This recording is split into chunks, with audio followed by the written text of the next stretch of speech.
estudio prediabéticos, el 26% se transformó a diabetes mellitus. En un estudio de Raziel mostró que nilotinib induce hiperinsulinemia y además agota a las células beta pancreáticas.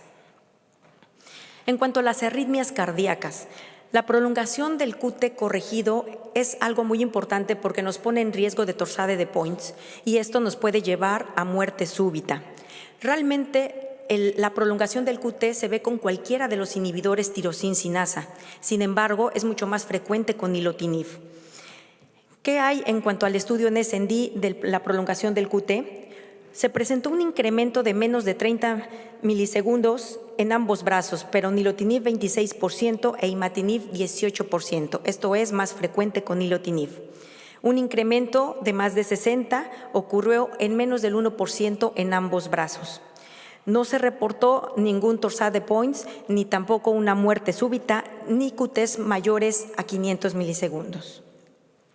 ¿Qué hay en cuanto a este QT? Pues debemos de identificar pacientes que tengan factores de riesgo para ello, como son aquellos que tengan síndromes genéticos con QT prolongado o pacientes que toman medicamentos que prolongan el QT como son los antiarrítmicos. Además, estos pacientes los tenemos que vigilar sobre todo en magnesio y potasio. Debemos de verificar que estos electrolitos sean normales antes de iniciar nilotinib y darle continuidad para en caso que requiera que se corrijan los electrolitos.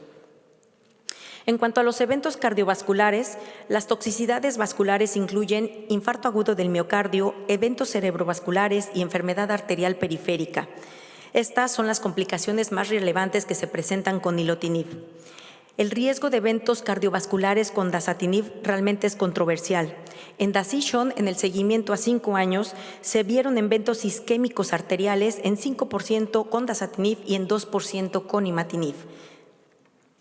En cuanto a los eventos cardiovasculares, cuando se vio su importancia, Bresci y colaboradores evaluaron estratificar a los pacientes en riesgo cardiovascular.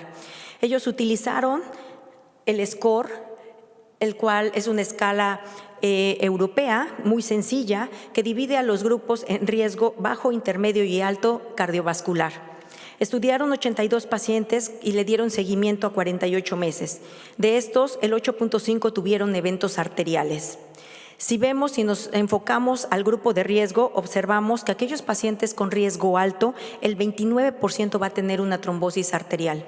Aquellos con riesgo intermedio, el 10%, y sin embargo aquellos pacientes con riesgo bajo cardiovascular, ninguno se va a trombosar. Esto es importante de tomar en cuenta también para elegir el tratamiento, ya que se menciona que se recomienda no dar nilotinib cuando un paciente tiene riesgo cardiovascular alto. Si lo ponemos en internet, esta escalita es la que les va a salir. Es muy sencilla porque solamente evalúa sexo, edad, el tabaquismo, la presión arterial y el colesterol total. ¿Qué hay en cuanto al NSND a 6 años de seguimiento?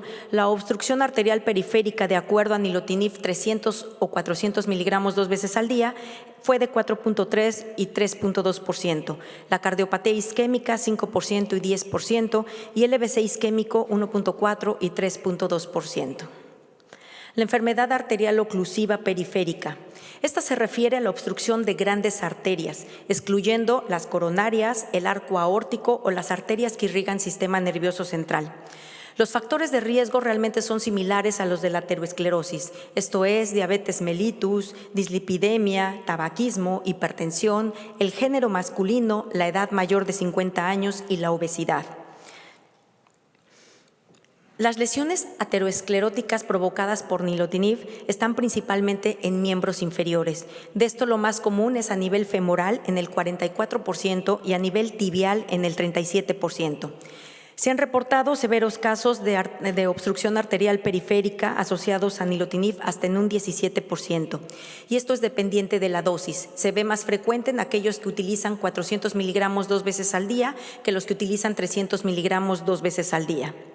En el NSND se observó 1.2% de casos de esta obstrucción periférica después de una mediana de 3 años de seguimiento. Lecutré hizo un análisis multicéntrico retrospectivo donde incluyó 179 pacientes. De estos, solo 6.2% presentó enfermedad arterial obstructiva periférica involucrando miembros inferiores. Pero lo más importante fue la severidad, ya que de ellos 73% requirió tratamiento invasivo como angioplastía y colocación de stent y el 36% requirió de amputación. En cuanto al derrame pleural, que ya sabemos que está asociado con dasatinib, se presenta aproximadamente en el 30% de los pacientes y puede ser uni o bilateral. Típicamente es un exudado y es más frecuente en los mayores de 65 años de edad. Pocos pacientes van a requerir la suspensión definitiva del tratamiento. En cuanto a los datos del Dasition, el derrame pleural se observó solo en el brazo de dasatinib, ningún paciente con imatinib. Todos los grados se presentó en el 29% y grados 3-4 en el 3%. Hay que tomar en cuenta que todos estos son eventos adversos a largo plazo. En el primer año se observó solamente en el 10% y al final del estudio en un 29%. El 20% de estos pacientes requirieron suspensión de dasatinib.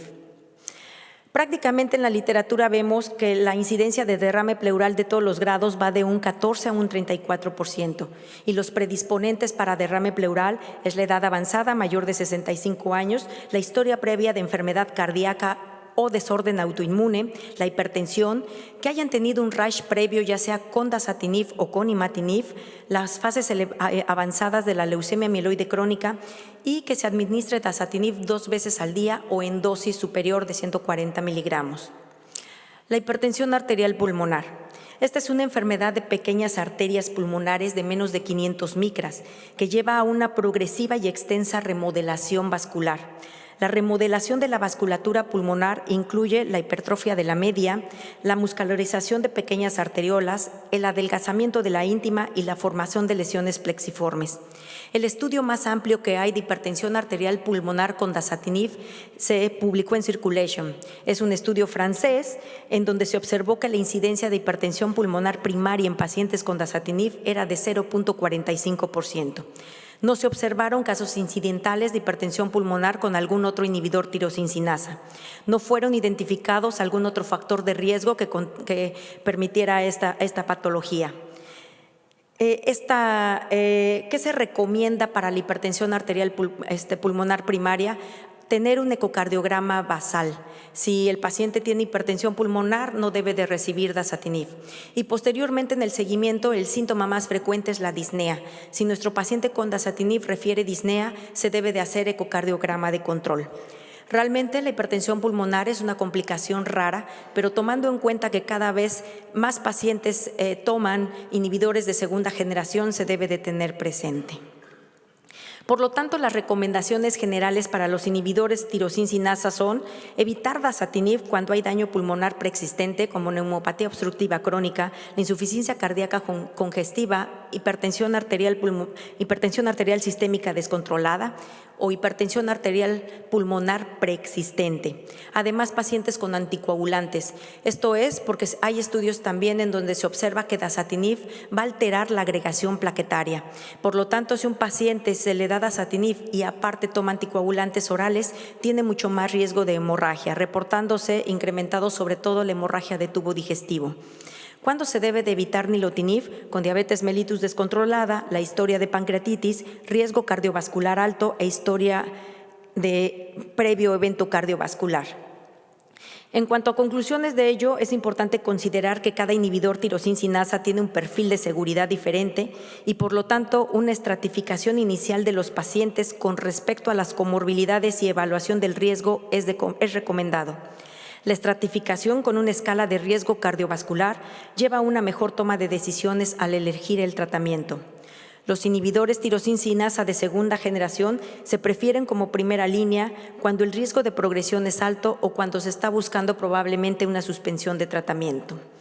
En cuanto a respuesta al tratamiento, prácticamente sabemos que nos basamos nuevamente en leuquimia NET o en NSCN.